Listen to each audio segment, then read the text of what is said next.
Hello, assalamu alaikum, and welcome to Power and Policy, a podcast by the Canadian Muslim Public Affairs Council. I'm your host, Ginella Massa. In June 2025, two global solidarity efforts took place, the Freedom Flotilla and the Global March to Gaza. They both set out to break the siege and deliver urgent aid to Palestinians. Now, instead, they were met with force. Ships intercepted, marchers detained, and Western powers mostly silent in response. Our guests today were part of both of those actions. We're going to be speaking with them about what they witnessed, what they hoped to have achieved despite being intercepted, and what happens next. Our first guest is Dr. Yipeng Ge. He is a Canadian doctor and outspoken advocate for Palestinian human rights, and he participated in the March to Gaza. Hi, Dr. Ge. Thanks so much for being with us.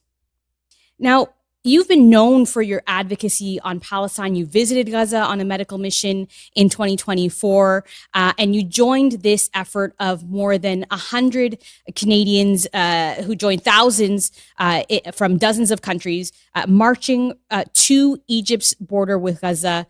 And you were among those who were detained and ultimately not allowed to continue. I want to begin by asking, why did you decide to go? Because even before you arrived, there were reports of people being detained and being deported back to their country. So it was already known that this was going to be risky and maybe not successful. So why participate? I think it's really important to try to break the siege and the blockade, to see food aid, baby formula, water, medications, supplies, enter the Gaza Strip in a way that meets the population's needs. What I was already seeing when I visited Central Rafah and worked in multiple primary care clinics last year, over a year and a half ago actually, was the impacts of the blockade and the limitations on medical supplies, food, water, and also just decent shelter.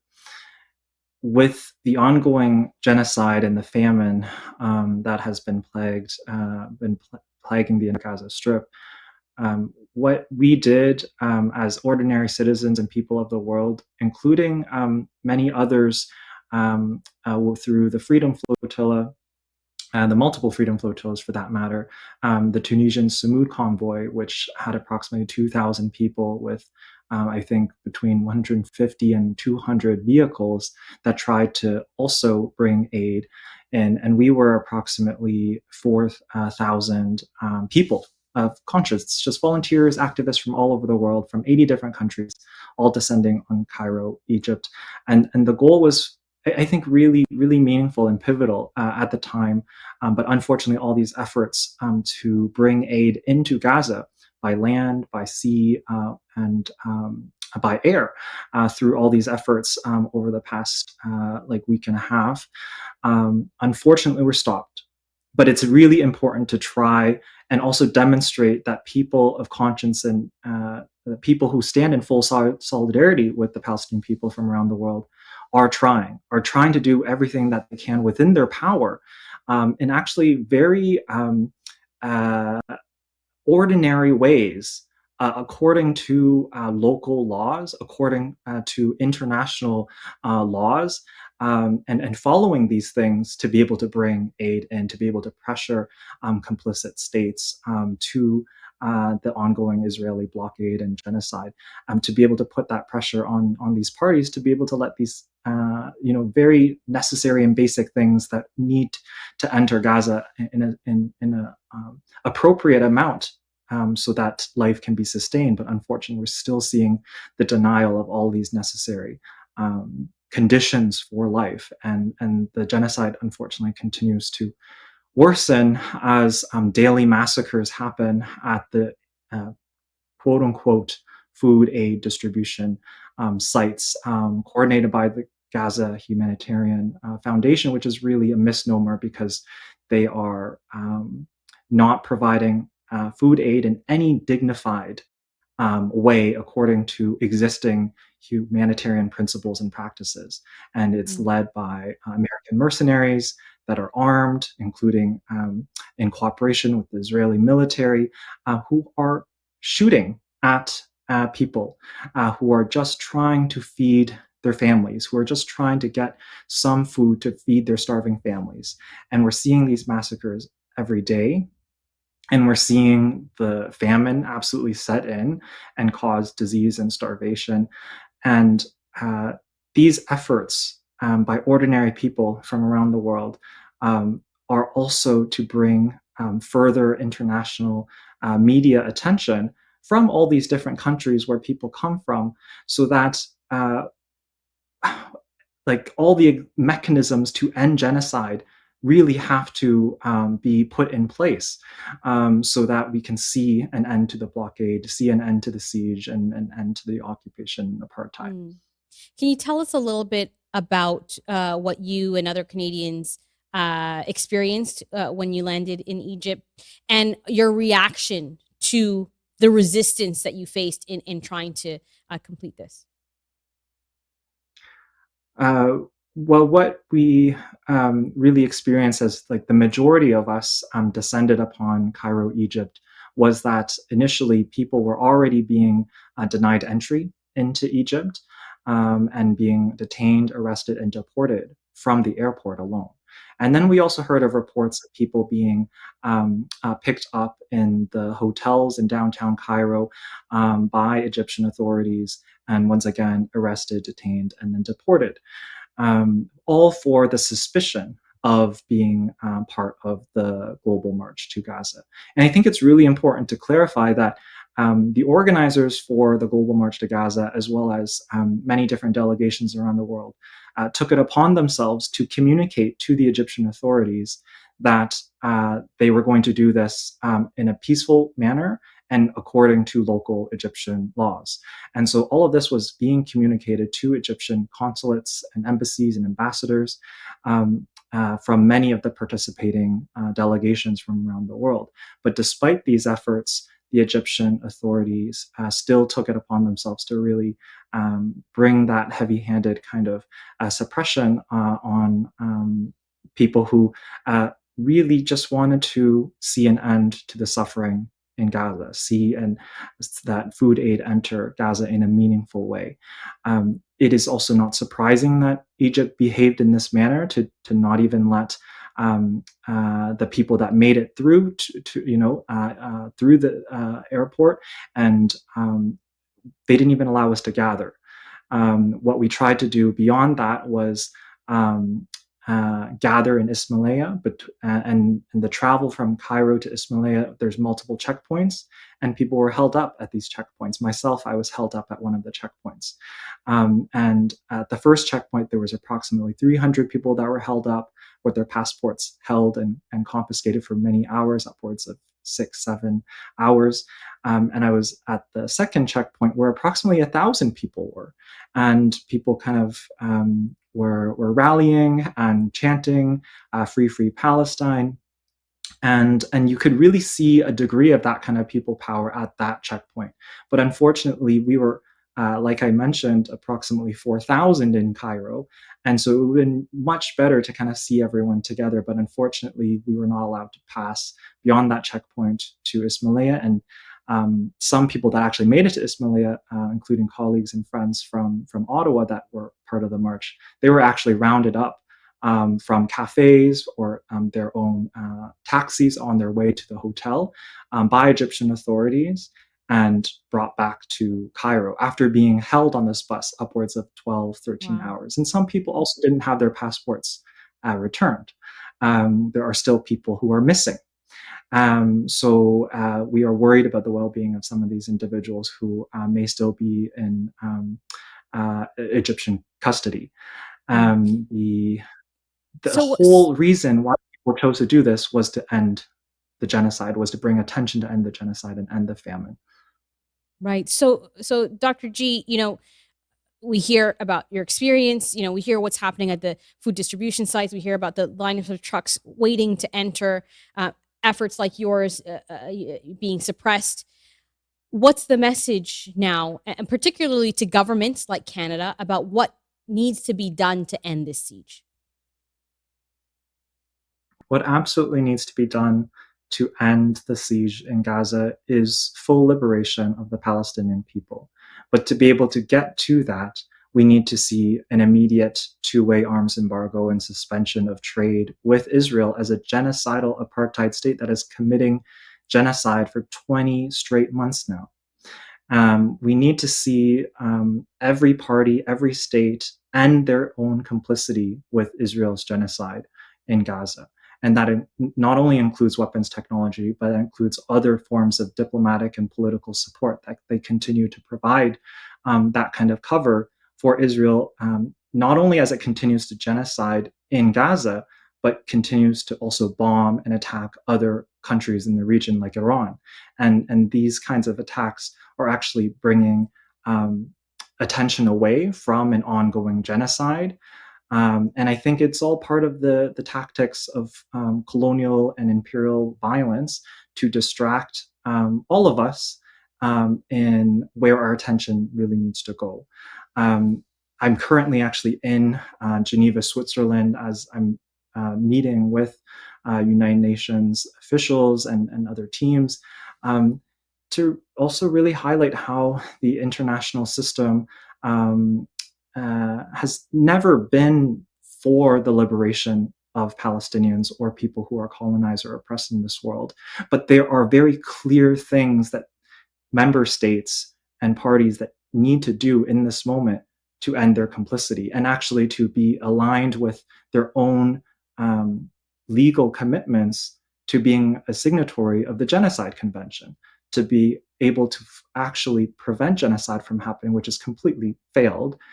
But there are still meaningful actions to take in alignment with the Genocide Convention, as the International Court of Justice has ruled that this has been a plausible genocide for over a year now by their own rulings.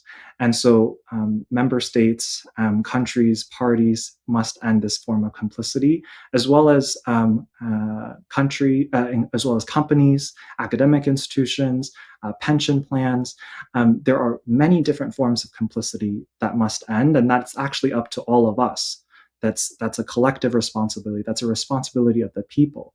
And there are companies in our own backyards, like where I live in Ottawa, there are companies like gas stops that are the ones that send the engine sensors that fit into the F-35's fighter jets that are produced in the US and sent to Israel so that they can be flown over Gaza to drop 2,000-pound bombs on the children, on the families, on the women, on the men that present in the hospitals and in the clinics that my colleagues and my friends are currently working at and reporting just atrocious massacres from how the Western colonial imperial capitalist machine continues to ravage Gaza. And very least that we can do is end that form of military weapons and aid kind of like technology between complicit states and Israel. And that includes full sanctions, that includes isolating Israel as a pariah state. It also includes the United Nations taking measures to not normalize relations with a country or a state that is committing genocide, which earlier today I saw the United Nations is still normalizing these kinds of relations. And so it's just really appalling behavior to see this still continue for 20 months now. Dr. G, last quick question before we wrap up. We are close to time here, but does it feel like you're shouting into the void at this point? I mean, we are 20 months into this genocide, but in context, we are decades into an occupation. Does it feel like what you're doing, the work you've been doing, has it been affecting change, even if only incrementally? Have you felt a shift? Of course, there's massive shifts. I mean, I've met people in Cairo, Egypt, when I was there a few days ago, that what came from all over the world, stopped what they were doing, left their families, left their children, left their jobs to be able to participate in something really extraordinary. And one of my friends and colleagues who went on the march from the Canadian delegation really put it aptly, that it was a demonstration of what ordinary people can do in this world, and that is something really extraordinary. And the more that we can organize, the more that we can mobilize as people of conscience from all over the world, I think that really gives me hope and inspiration to know that also that the struggle for Palestinian liberation, and for many different peoples in this world who are colonized and oppressed, it doesn't happen overnight. It happens with a movement that is built sustainably, with care and with love, with many different types of people involved. And that is what I saw in Cairo, at least with the people that I saw at the checkpoint that were stopped, where I was at. And I think the other thing that I really also just want to mention that we didn't get a chance to talk about is the context of the social and the political context of Egypt is also really important to acknowledge. What we experienced, that form of oppression, also is truly a drop in the bucket in comparison to what Egyptians face at the hands of their own government and regime. There are tens of thousands of political prisoners in Egyptian prisons, political prisoners, some of whom have also been trying to organize around Palestine in solidarity with Palestine, some of whom are students, some of whom are journalists, some of whom have been in these Egyptian jails since October 2023, when they tried to organize. There are many forms of Egyptian authorities and their complicity with this genocide, like the Hala Egyptian company that charged thousands for the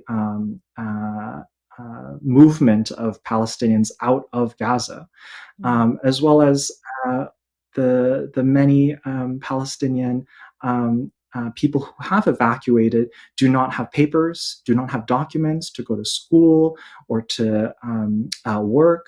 And the Palestinian evacuees who are in the hospitals in Egypt are receiving substandard care. And I've actually visited some of these hospitals and met with some of these patients who have been evacuated from Gaza, and they would rather go back to Gaza, like despite the ongoing genocide, because they are actually trapped in some of these hospitals with substandard care, not allowed very basic things like moving out of their room or moving out of the hospital to get fresh air, and they're awaiting treatment that seems sometimes is extremely substandard, and all of these things are well documented, right? And so understanding these kinds of forms of complicity of a state like Egypt is important before, during, and after we do an action like this in Egypt.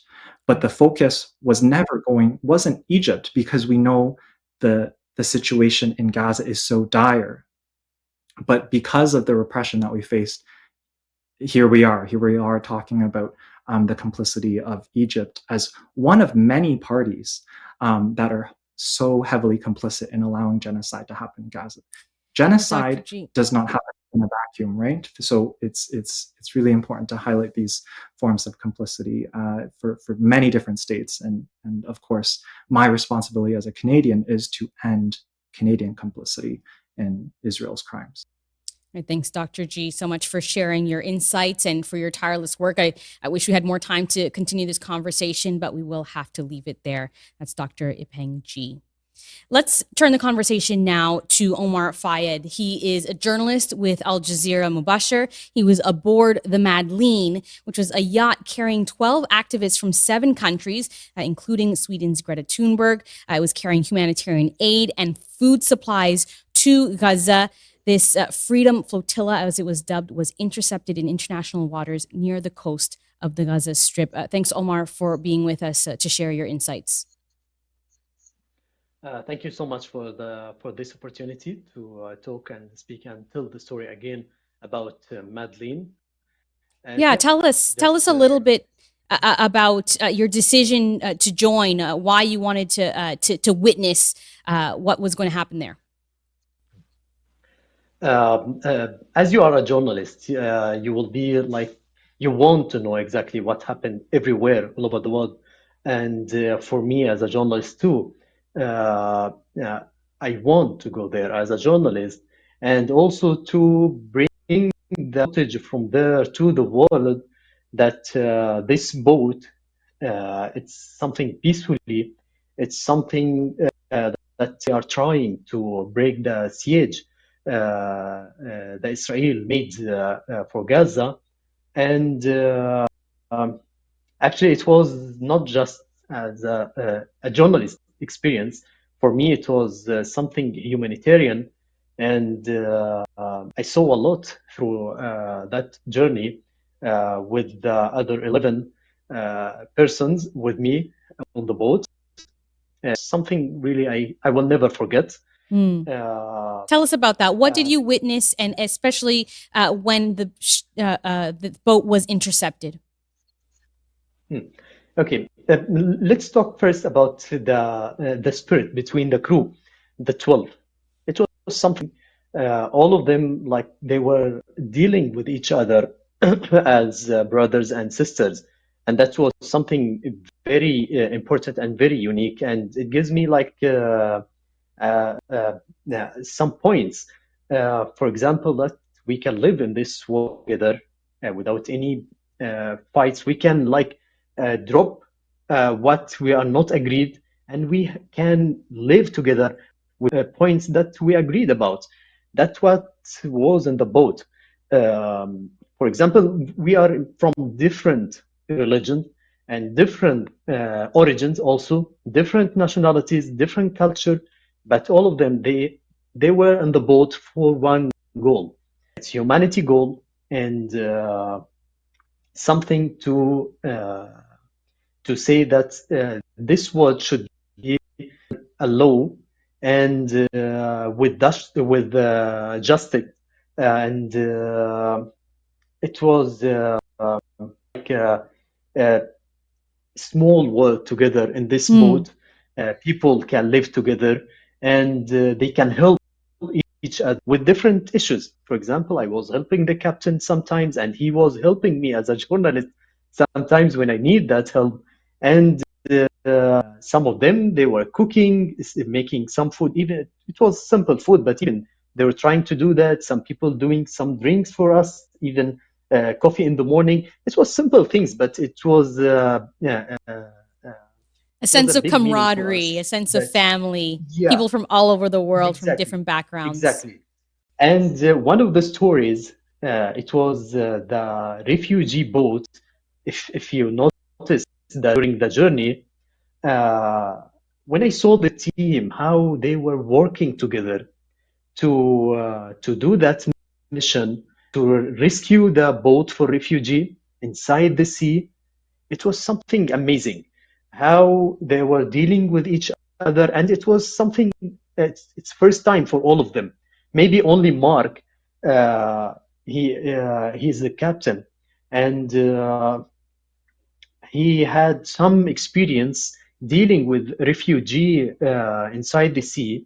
He's volunteering on this, and he was the only one with experience, and the other 11 without any experience with that. And all of them, they were hearing to Mark very well, dealing with each other very well, and it was amazing. They did something huge just by uh, dealing with each other, hearing from each other, and it was amazing story. That story for refugee. When Mark started to gather them, and they told them, "Okay, we have a mission. Something will add maybe more day or two more to our journey, but we have to do it as a human." And as this boat Madleen carrying this spirit, we have to do it. All of them, they agreed and they followed Mark to this rescue mission. Wow. And we did it, and it was very successfully. Uh, that's how it was the boat. So as a journalist, for me, it was something adding value as a journalist. No, it was very nice story, and with meanings, I will always keep them. So you had this humanitarian spirit on the boat, that you were going on this one humanitarian mission, then faced with another that you felt you compelled to embark on the way, and then your mission was intercepted. What happened there? Exactly. Yeah. Okay. At that day, I remember Sergio. He crew, and he turned on the emergency button at that time. He pushed it, and we come on the board, and we told him, Sergio, what happened? What's the emergency situation? He told us, I saw something moved around us, and it was in the night, and it was very hard to see around us. It was very dark, and it was few minutes between this emergency and when the first drone came below level, near to our heads. And at that time, this drone, it's like crashed with something on the boat and falls on the water. And seconds after that, a huge drone uh, came and put light on the boat, and they start to spread this liquid. I think all of you saw that liquid at that time. It was liquid. They spread it all over the boat and even on us.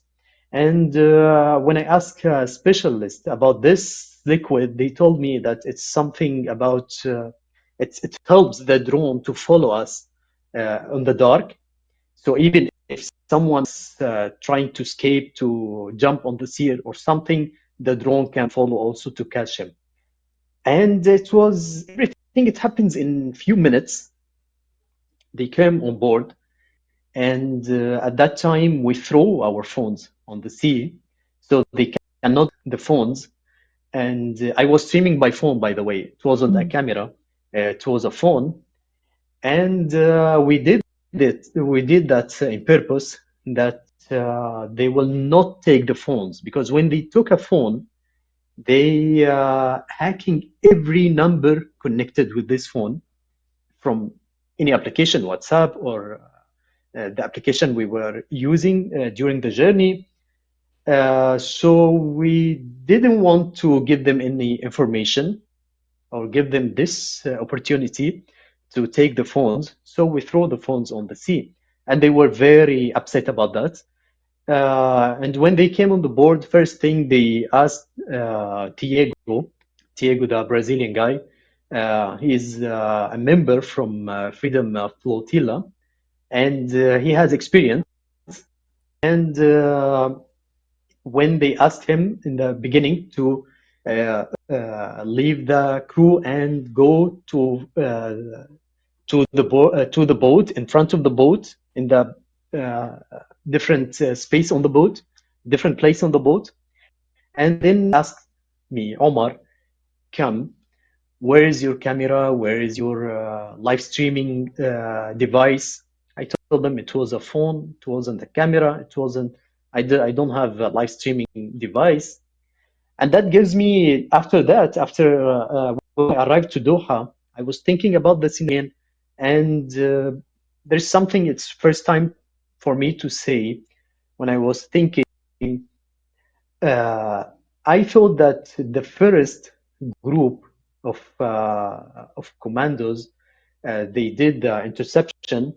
I'm thinking now if they are Israelis or no, because during the journey, the Israeli, they were around us all over the journey, coming on the night, taking footage, try to collect information, and we saw them.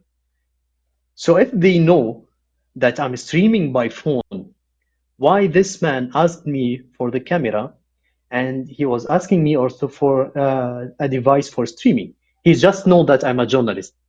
So he thought that I have a camera, special camera. I have a device for streaming. And that group, they no any flag like the rest of the groups coming after them with Israeli flag. So I was talking to a group a few days ago, if anyone remember, and they told me they didn't have a flag on their shoulders or something. So it's a question now. Who was that group? Who else We was didn't know, involved? and they were very they were very professional. And the first thing they said that this is peaceful operation, and we will just take you to Isdud port, and we will your diplomat will be there, and they will take all of you to the airport, and then departing all of you. Mm. And what happened after that? It wasn't like that. It seems like the first group, the commandos, or I don't know what we can call them. I think they were not Israeli. So till now, we don't know who they are. Right. And we are trying to search for that, and we're trying to remember of Trying to logos figure out or who else things was or the involved colors. Yeah, in that yeah, action. yeah. Omar, I don't have too much Yeah. time left, but I do want to ask what you Yeah, make sure. of this response, not just from Israel and as you say here, these other acting parties, but also the international response from other governments, as you have activists who were involved from many countries. What do you make of the response? And also, do you feel that some mission was accomplished by raising attention? Um, Actually, the European governments, they didn't act to do, especially the Europeans countries, which we had their nationalities, the French, Swedish, and German also. For example, and the Netherlands, they didn't do what they have to do because the boat was in the water for 8 days and 9 days with the interception day, and they didn't give any like formal statement about the boat. They were just following the boat in silence.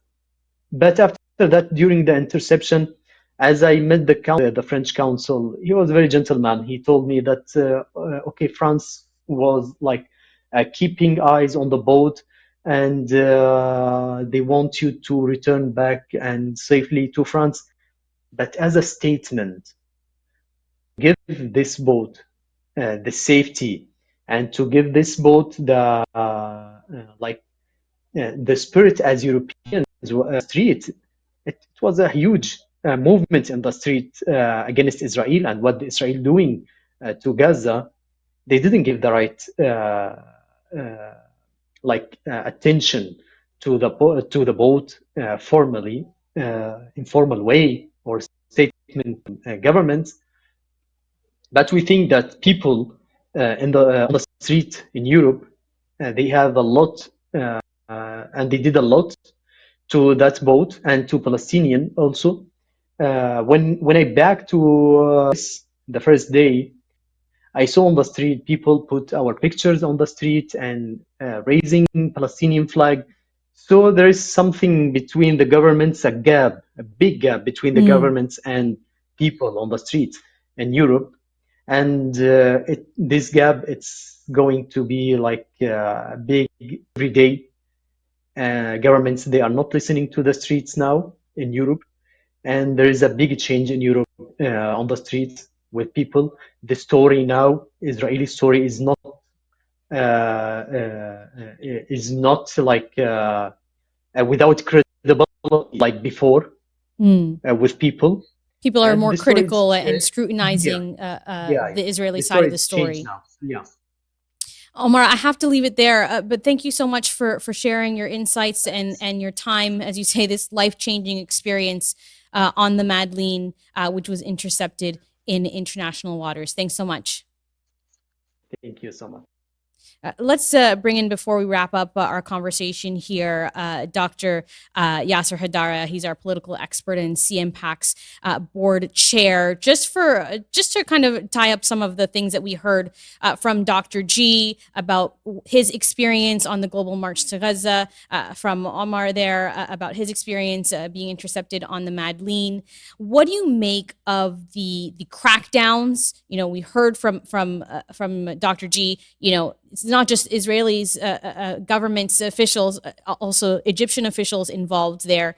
Here we hear about the lack of action from international governments, a sort of mystery group involved here. What do you make of the international response or lack thereof to these actions, crying and calling for attention on this issue? So first of all, thank you for having me here again. It's a pleasure to be with you. And yes, I think you raised the key point in this discussion, which is that the world has really abandoned not just Gaza and Palestinians, but we've abandoned the norms of international law and humanitarian responses. Everybody is allied and colluding against the people of Gaza and preventing even these creative grassroots actions that are intended to raise awareness about what is happening in Gaza or provide relief to the people of Gaza. And the effort is all at shutting down these efforts, even when it is simply people speaking out. The effort is at shutting down that speech.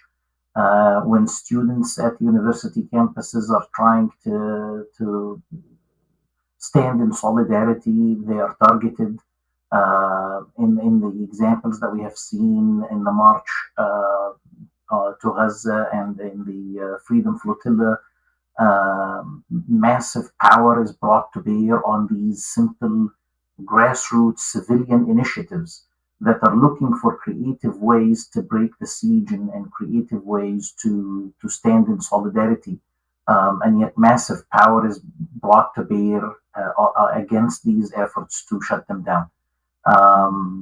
And so that's a really shameful response from world powers. And we haven't seen, in the case of Canada, we haven't heard a peep from the government condemning these actions, which are clearly illegal. The violation of the Madleen in international waters, that is an illegal act. Right. And I was going to ask that just as a final point about Canada's role here. I mean, we have a new government, a new prime minister. We kind of hear him almost speaking out of both sides of his mouth or trying to play both sides. What do you want to see from Canadian leaders, particularly as a Canadian Muslim Public Affairs Council? Do you feel like, we're just too afraid to speak up and be leaders on this issue where we have an opportunity to as Canadians? I honestly don't know if it's fear or if it is a response to pressure or if it is just incompetence and not knowing where to take the country. Because we saw early attempts after the election to take some steps, some measures to stand for international law and take some action or make some statement. But then we've seen some serious backpedaling, if I may call it that, and some really offensive statements like saying, calling for a Zionist Palestinian state. I don't know what even that means, but just framing it in this language is erasing the right of Palestinians to have for self-determination and to define their own national identity.